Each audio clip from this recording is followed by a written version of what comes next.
my name is Andrea and I'm a caregiver for my lovely mother. My mom is currently living with dementia, which is also known as memory loss. I use this channel to share tips, strategies, share my experiences that I gain each day along my caregiving journey. No 2 days are the same. Hence, I find it very, very important to build a community around caregiving. My channel is geared towards persons who are taking care of their loved ones and persons who are caring for others professionally. I love inviting others who wish to come on and share their caregiving experiences with me on this channel. Thanks again for watching. Thanks for liking, sharing, subscribing, and leaving your comments. I truly appreciate you. Thanks for watching. Hello to all my YouTube families and friends.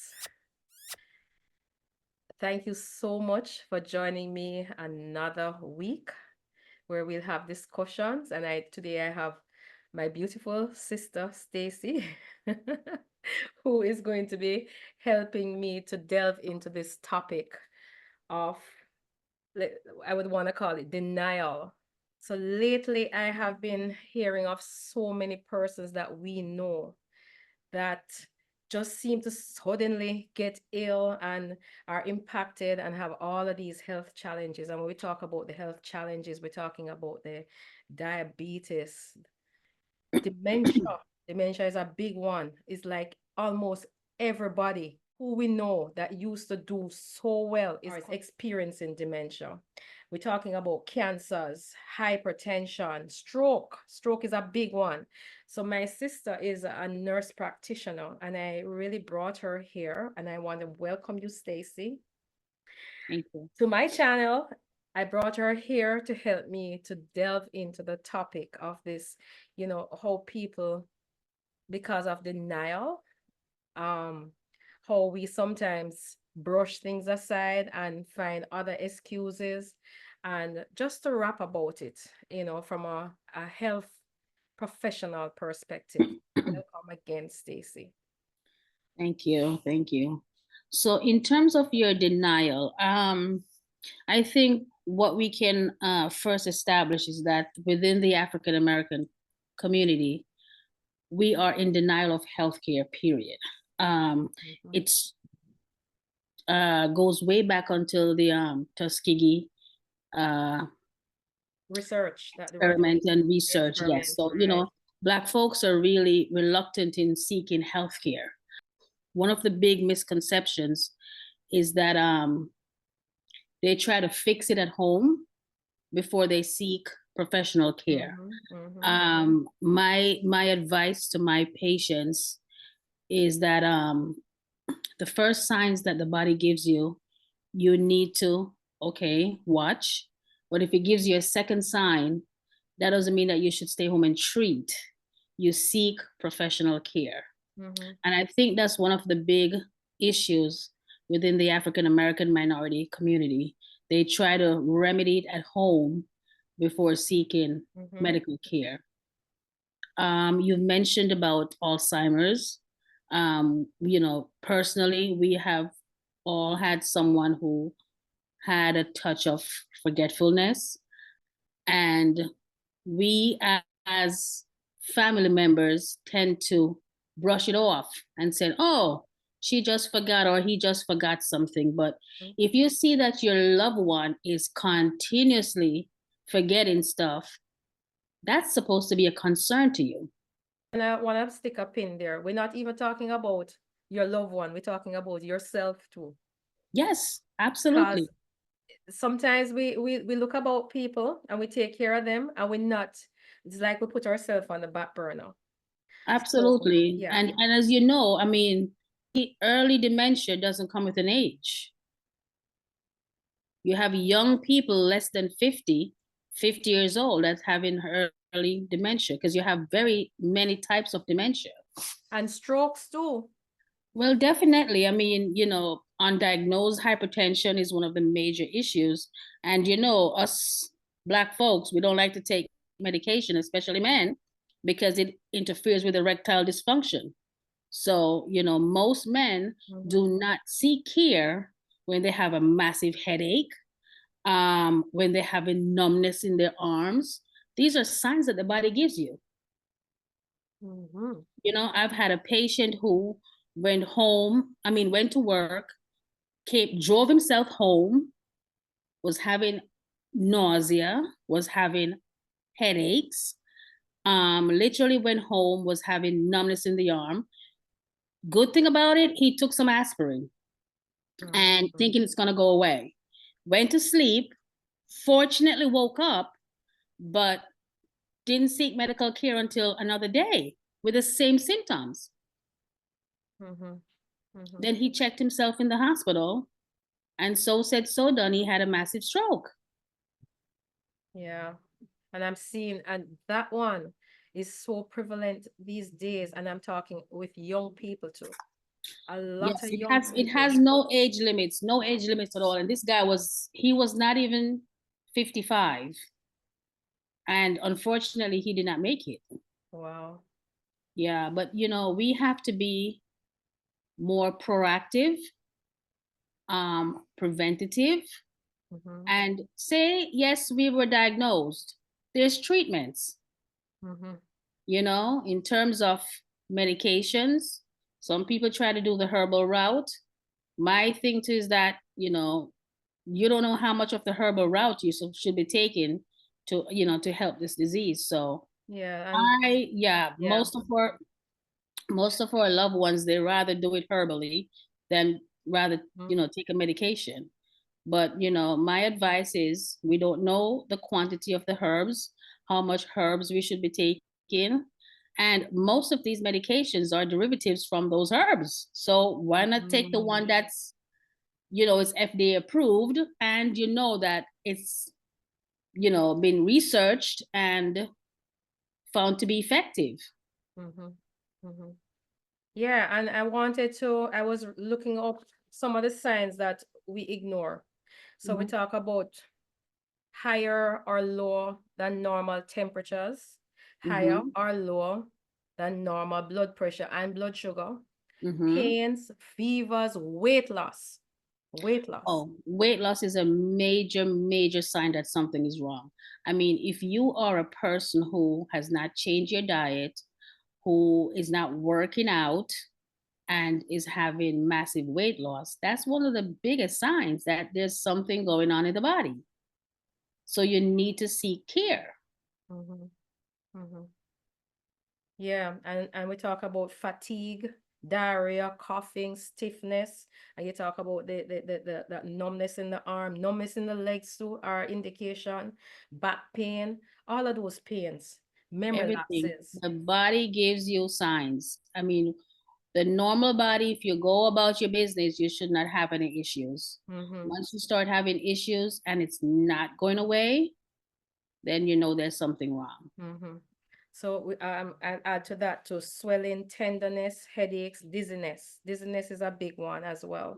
Absolutely. So I have this question for you.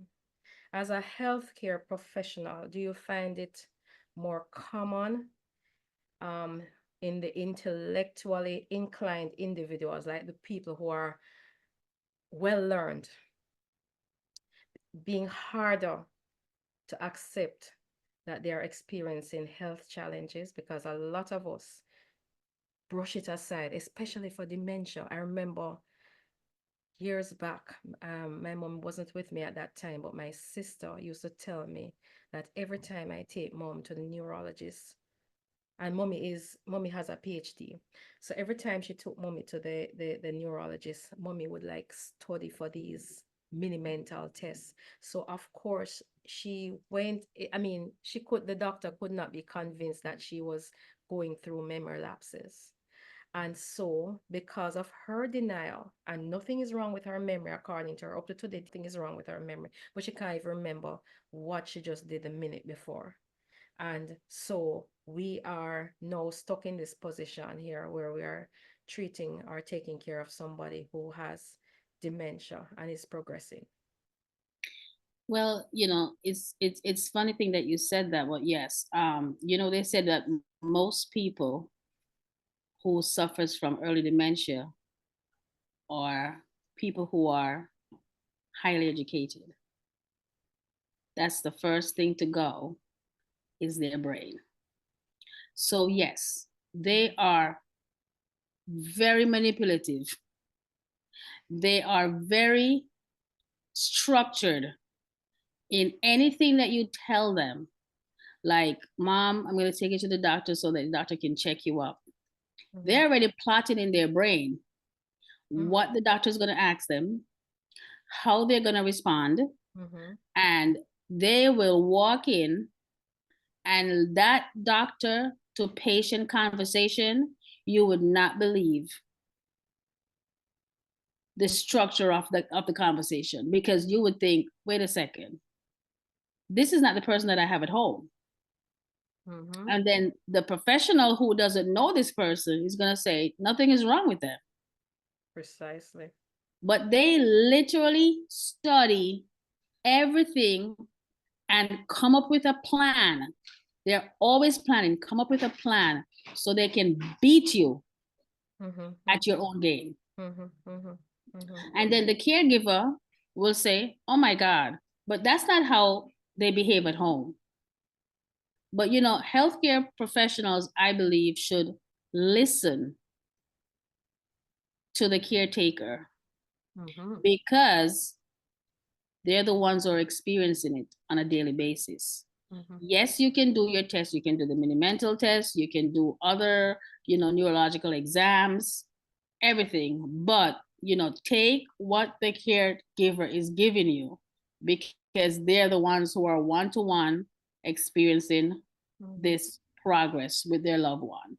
Mm-hmm. Yeah. And as they said, if there's signs of forgetfulness, if there's signs of, things that they're not remembering and repetitive asking questions and all that, with dementia, you have to start treating it early because there's no cure. So early detection, early starting medication can literally slow the progress of the disease. Mm-hmm. Mm-hmm. Yeah. I don't know if it's fair. I don't know if it's fear that causes people to live in denial, but I had another question for you. What suggestions or recommendations, if any, would you make to a person who continues to ignore the warning signs of what's going on inside their bodies? As in the patient himself Mm-hmm. or herself. Mm-hmm. Well, I mean, recommendations, you have to point out when the mishaps are happening. That doesn't mean they're going to process it the way you process it. But, I've had patients who are knowing that through early dementia will say, I'm a little forgetful, yes. I may not remember everything, and I may ask repeatedly what's going on and still refuse to take the medication. Mm-hmm. They totally denial, like it's not that serious. That's always their excuse. It's not that serious. I can communicate with my loved one. I still remember people. I still remember what to do. It may take me a little bit longer. But, as a caregiver, I just think that, and as a healthcare professional, I just think that we need to start early prevention. Yep. For everything too, the cancers. Everything, everything. Um, So it's just like me. I recently had this pain in my back, but I noticed it when I lay down a certain way. The pain Mm-hmm. was there and it was bad. First thing that my husband said to me, "Oh, it's old age." You know, and, and he just shrugged it off. It's old age.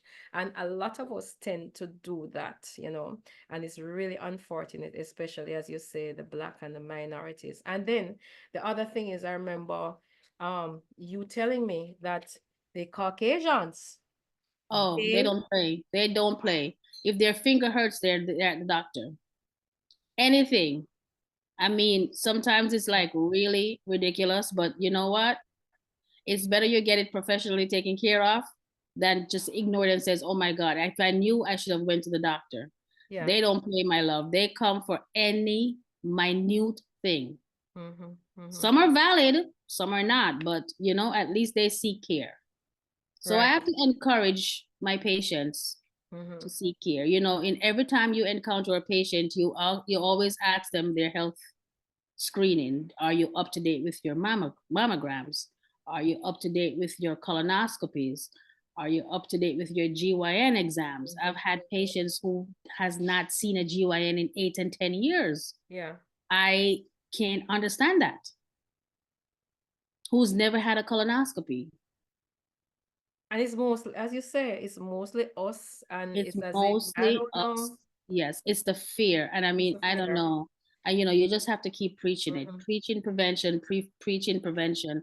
You Mm-hmm. know, these stars comes out and they, express to us that they were diagnosed with so and so, and even that, they're still reluctant. But Yeah. you just have to keep doing it. Yeah. Thank you so much, sis. Before I go, I have a Bible verse I'd love to share with everybody. 2 Timothy 1 verse 7.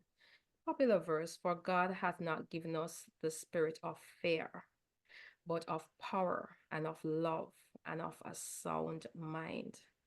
And this, I would encourage you, because we have to choose whether we're going to live a life of fear or a life of faith.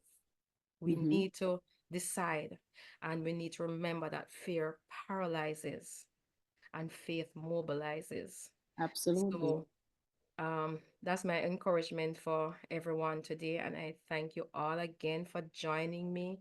Remember to love your loved ones in a way, just mush up on them and make them feel good in a way that they can appreciate the love right at this time, because you don't know when Absolutely. they'll not be able to appreciate it. So Here you just go. just love upon your loved In one. the moment you do it, day by day. Amen to that. Yes. So, sis, thank you again so much. It was a long haul to catch up with you, but I finally did. And That's I okay. am going to welcome you back one of these days, and we'll talk about other things. And my Absolutely. sister was also a caregiver for her mom. Um, she passed 2 years 2 ago. years ago. Time has Oh, flown. Yeah, 2 years ago. I know it hurts, but we still can learn from her some of her experiences and how she dealt with certain things, because her mom was a kidney absolutely. patient. So, Right. um, yeah. So thanks so much again. No problem. Please continue to like my videos, share them, subscribe to them, and drop me a comment. Thanks again for watching. Goodbye. Bye.